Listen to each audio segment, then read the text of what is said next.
All right, so I've managed to make it about 5 miles down the trail here. Remember, my goal is 15.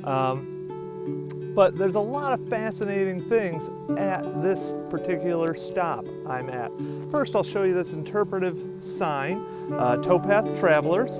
It looks at the important people and animals that helped move our boats.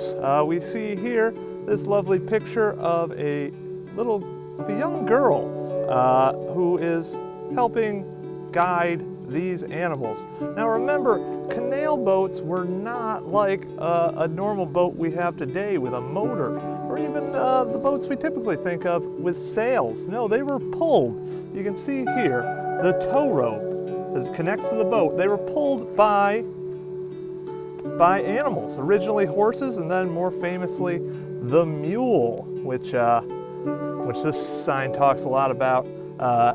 And they were guided generally by young children, sometimes members of the family of a captain, or other times by children with few other options. It was a rough life. You had to work 12 hours a day, 2 6-hour shifts, walking along this. This is the towpath. So remember, folks, when you are on the Canalway Trail, especially on the old Erie Canal, you are walking or biking literally where mules and these mule drivers trod for over 100 years, starting in this section, which is the middle section, was completed 200 years ago this year. You might have noticed my shirt celebrating the bicentennial of the canal. In 1820, that's when the middle section was completed, all the way from Utica to the Seneca River. You might also notice here this little footbridge. It's a very quaint, nice looking bridge.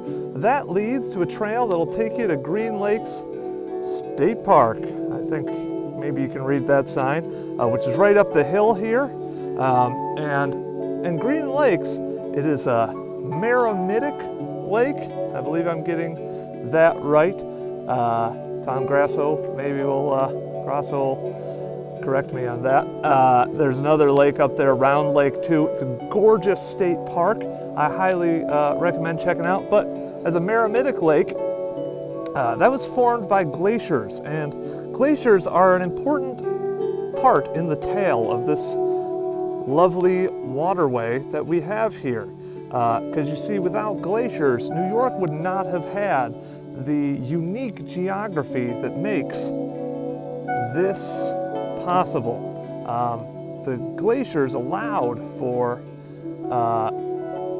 the ground, more or less, to be carved away so we could get this relatively low ground. And then, as those glaciers melted, which is how these Merimitic Lakes partially formed up this hill in Green Lakes, they also formed other gigantic lakes, notably Great Lake Iroquois, which its footprint covered the modern Oneida Lake and Lake Ontario, which are to the north of here.